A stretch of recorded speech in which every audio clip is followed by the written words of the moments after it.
Yo, everybody! Happy Sunday! Ringing the bell at Publix yesterday was fun. I get to do it 6 more times. I love ringing the bell. You could be obnoxious and you can dance if you want. It's so cool. I love it. Anyways, secrets you should keep from your partner. The mother secrets. The one of those secrets that's good for you both. What's the upside of telling him that you kind of can't stand his mother? Who does this? Hope. Definitely not you. The friend secret. If a friend confides in you and swears you to secrecy, you have to treat that promise with respect. After all, you probably do the same for your spouse. The flirting secret. Sometimes you go out in a bar with friends and find yourself flirting with the bartender. But just because you do it doesn't mean you want to act on it. It just means you have a pulse. There's a good chance you both do it. Just don't dwell on the little flirting. Just keep your cell phone number to yourself. The shopping secrets. You just blew $300 on a pair of shoes that you definitely didn't need and can't even fit in your closet. If it's a one-time sport and you use your own extra money, keep your lips secret and move on. Only slip if you whacked up a credit card or using funds that the two of you have saved for something else, like a second honeymoon.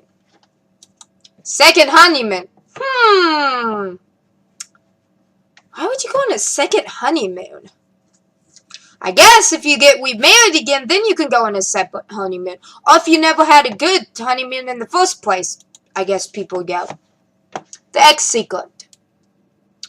Even you're finally ready to say just be friends with someone from your past, your currently partner may not be on the same page. If the two of you exchange quick hellos over email or we connect on Facebook, it's probably not a big deal, but if you start to schedule a meetup, that's when honesty is the best policy.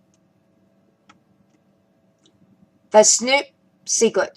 You trust your significant other Willie, but sometimes you can't help but take a second look at the emails he has left up on the computer or notice his recent search history. If he Googled naked celebrities, it's probably not affecting the quality of your relationship, even if it makes you feel a little uncomfortable or insecure. Porn in general is just bad. You can't look at your partner. Why would you look at naked women when you have a partner? I would never understand that about guys. Why they like to look up porn. Eek! Anyways, on that note, how am I doing with Get Out over my ex?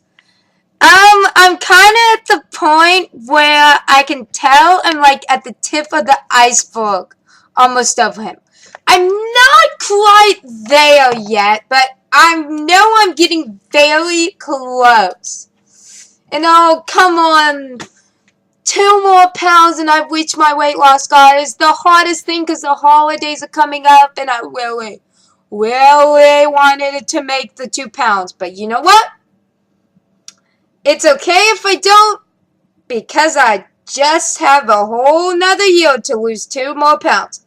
But it's frustrating because I'm 2 away from my weight loss goal when I started this transformation or journey or whatever you want to call it. I don't know after losing 29 pounds if that is a transformation. I don't know. But I know that I am loving my body more than anything. And now I'm starting to be able to wear stuff in small. That's the best feeling in the world. When you feel like you can finally fit things in mostly anything. That's what's the good thing about weight loss. Don't focus someone to remember you all the time. Just stay silent and let them realize how will they be without you in their life. Sometimes you just got to burst out and sing, I'm sexy and I know it.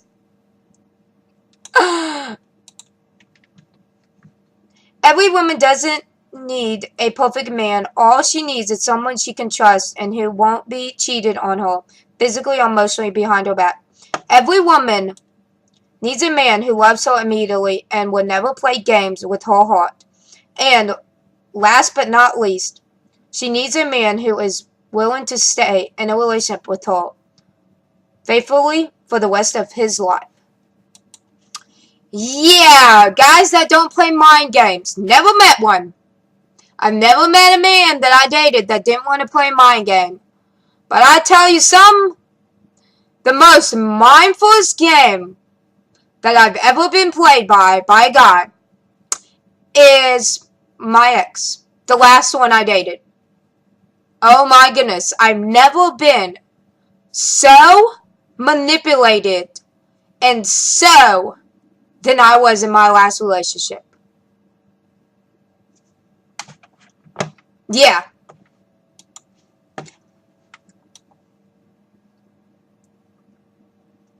You can't say sorry a billion times. Say I love you as much as you want. Say whatever you want whenever you want. But if you're not going to prove the things you say are true, then don't say anything at all. Because if you can't show it, your words don't mean anything. I can't make people like me. All I can do is show them who I am and how I feel and what I believe. It's up to them to understand my worth. Dear God, today I woke up, I'm healthy, and I'm alive. Thank you. The perfect guy is not the one who has the most money or the most handsome one you meet. He is the one who knows how to make you smile and will take care of you each and every day until the end of your time. Uh-huh. If there's a guy that exists like that, please send him my way. A nice guy. Anyways, here's a great song. I don't know if I ever sung it. There's a time for love and a time for living. You take a chance and face the world, an open road and a road that is hidden. A brand new life around the bend. There were times when I lost a dream or two. Found the trail and at the end was you. The path you take and the path untaken. The choice is up to you, my friend. Nights are long, but you are on your way to a brand new life, brand new life, brand new life around the bend. Who's the boss theme song?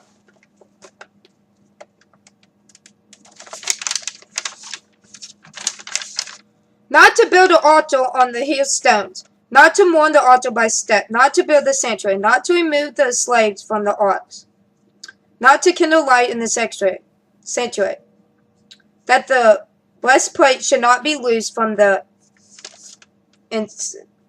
To offer up incense twice daily. Not to offer steak and create no sacrifice upon the golden altar.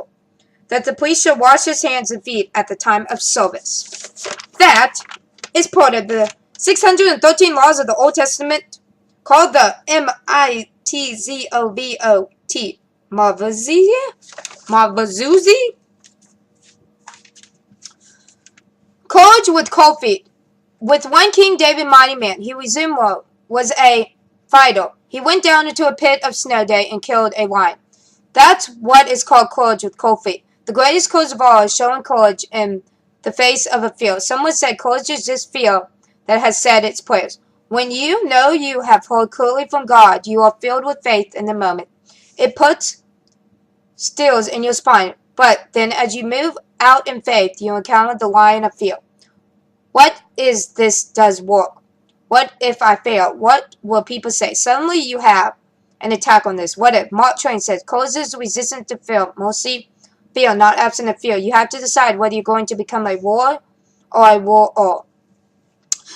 My preacher said something interesting today. He said, you have to step out in faith for God to show who He really is to you, and so you can explore life. That's what I learned in church. Some of that. And about the pilgrims and stuff. Jingo is a fun game. We played that in my church. And it's bingo, but it's called Jingo. It's not the things where you pull the blocks. Anyways, what am I thankful today? I'm thankful that I'm about to get new running shoes. After 6 months of wearing the same running shoes, it's time to get running shoes. They say you should do it every 500 miles. Anyways, bye everybody.